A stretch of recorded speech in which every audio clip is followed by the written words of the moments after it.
Hey everybody, it's Preston from the Elegant Oxford. Today's video is a little different than most. I'm going to be narrating here in person.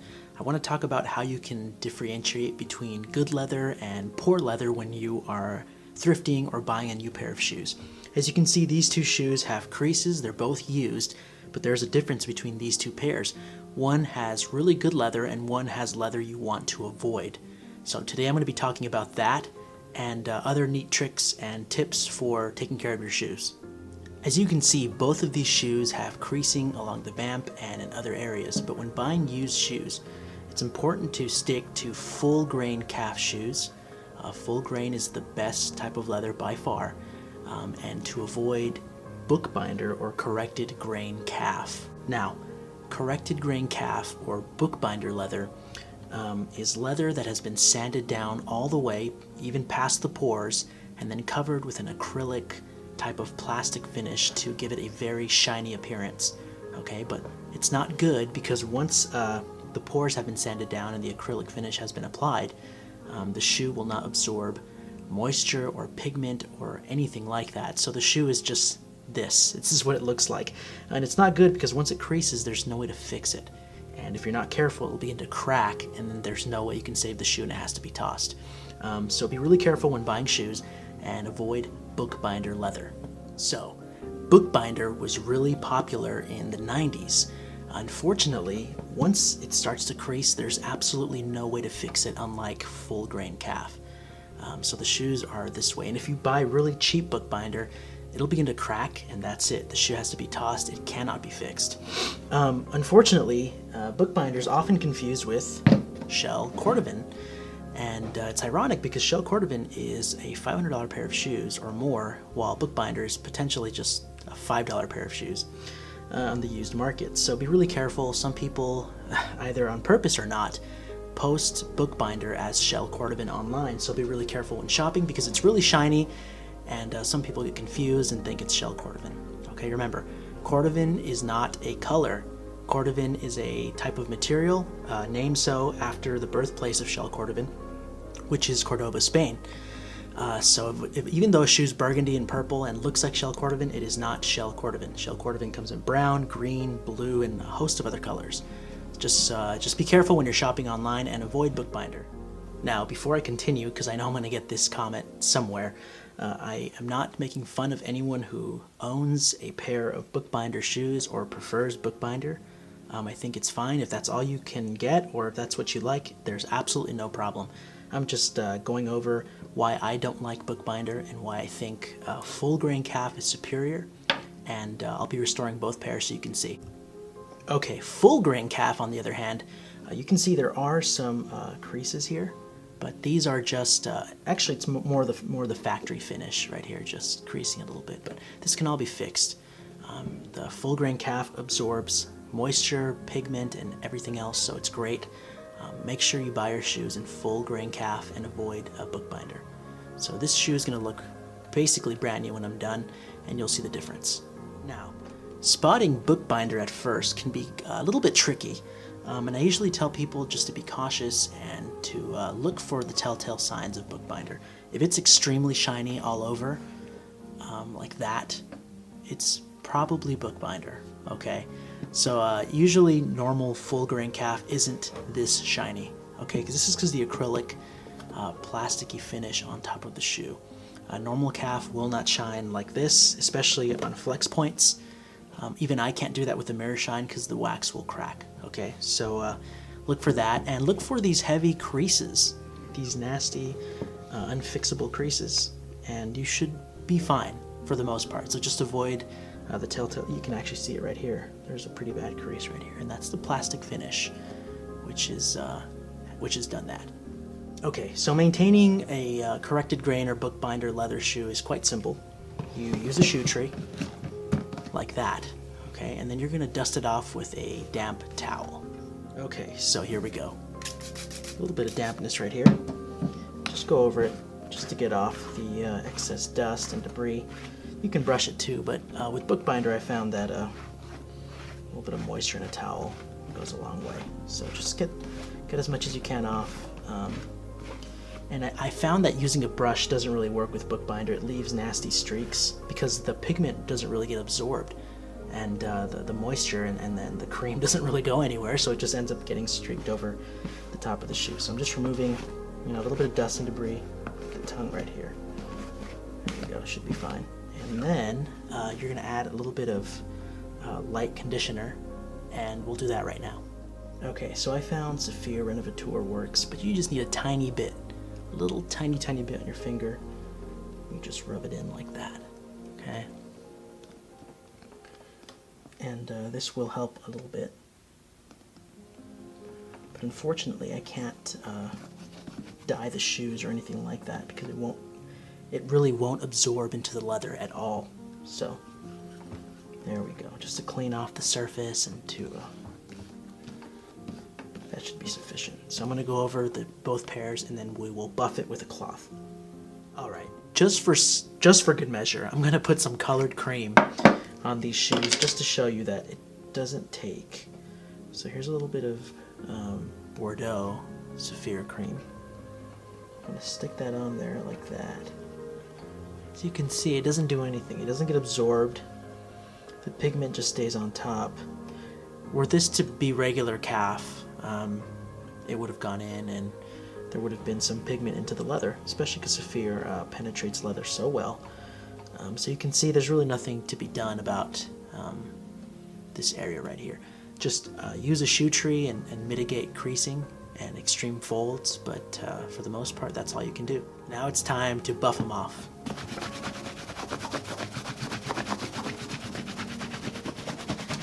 Just go over it with pressure and with speed to create friction and to get that shine to come out. Okay? Alrighty, so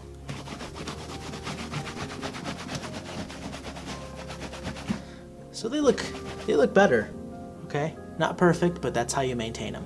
Also, let's use some edge dressing just to see. It needs just to recolor it right there. Alrighty, just to give it that new appearance. Should be fine. Alright, let's keep going. Okay, now on to the full grain calf shoes. Insert a good shoe tree in there. Okay, see, and that already mitigates a lot of the issues, okay? You can see the other one right here. Good solid shoe tree. Alrighty, it's in. And we're seeing a immediate reduction of creasing. Okay, so now let's get some acetone on these. Okay, I know some of you have expressed concern about using acetone, so I do use Butol gloves, and they're chemical resistant, and everything else just literally melts in 10 seconds. So if you use latex or anything like that, it's gonna melt right away. So I'm just gonna use a bit of acetone to remove some of the factory finish because it's already starting to fold and crack. So a little bit of acetone, just go over it like that, okay? You're already, as you can see, the creasing's already been reduced a lot, okay? So, okay, you can see the creasing there. Let's get some acetone on here.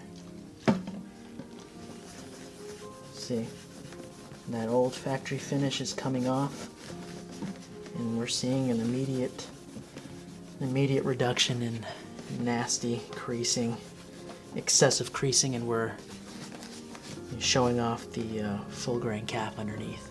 Okay, it's just a little bit to get off the factory finish.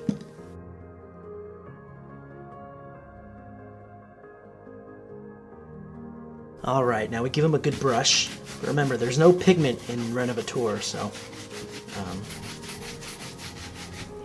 it's not going to look as great as when I add some black shoe cream. But as you can see, the shoes already look almost brand new. I mean, within reason, they look like they're not the same shoes we started with. So here's the other one.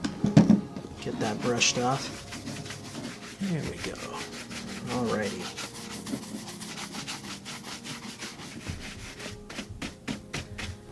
Okay. Then we're gonna add some black pigmented cream. We just get my cloth around my fingers. Just to restore that dark. There we go. You can see how much better it's going to look. Just add. Just got to move fast.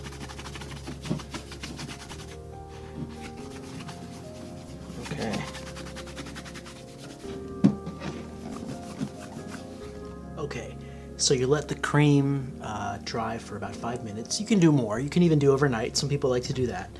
But 5 minutes. And then, I actually get this question a lot. Should I use a black brush for black creams? And you can, if you don't want to cross-contaminate. I usually don't, but I think I should probably start since I'm shining more shoes than I ever have.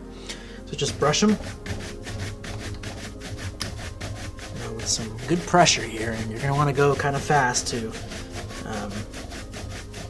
create friction and then bring out that shine.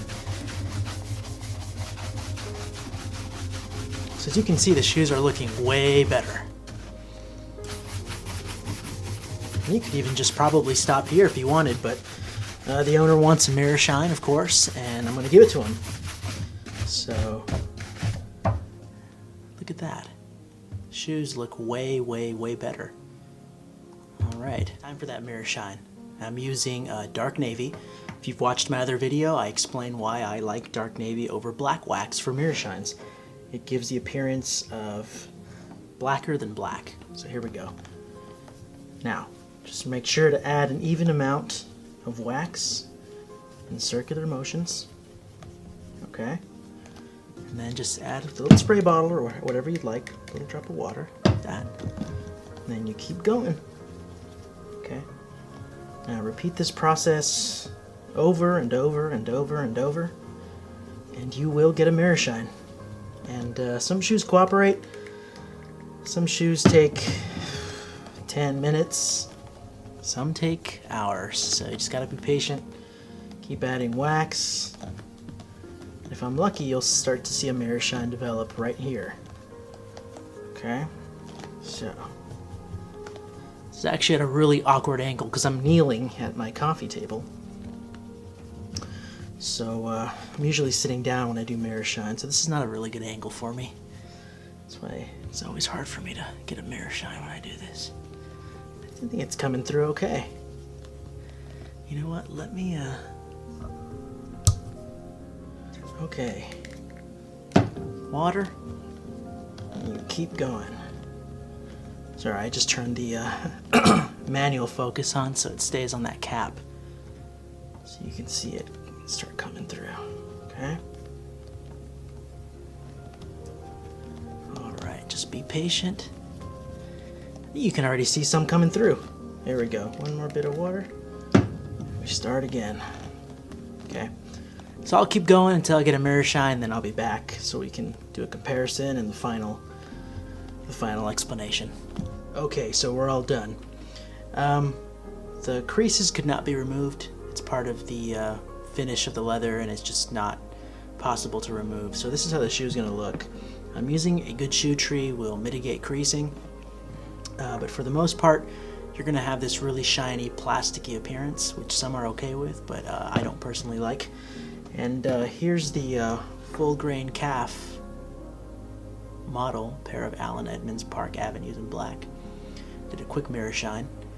It took me about 20 minutes, and I think it looks great. The creases are pretty much gone. I think everything looks really great. I mean, they're still there, obviously, but they look a lot better. So overall, I think the shoe came out great. And it goes to show that if you go to a thrift shop and you find a pair of shoes, make sure that they are full grain calf, and then you can shine them, restore them, and make them look a lot better. Okay, and I think that's just the best way to go about it. I hope that's helpful to everyone here. I know there have been a lot of questions about what to look for when you go to a thrift shop, how to find the right shoe. So just as a review, avoid Bookbinder or corrected grain leather, avoid that shiny, plasticky appearance, and go for full grain calf shoes. Hope that helps everyone. Thank you so much for watching. If you've enjoyed this video, please like, subscribe, and share. You can find me on Instagram and Facebook at The Elegant Oxford. Links to my pages are in the description of this video. Remember, Always put your best foot forward.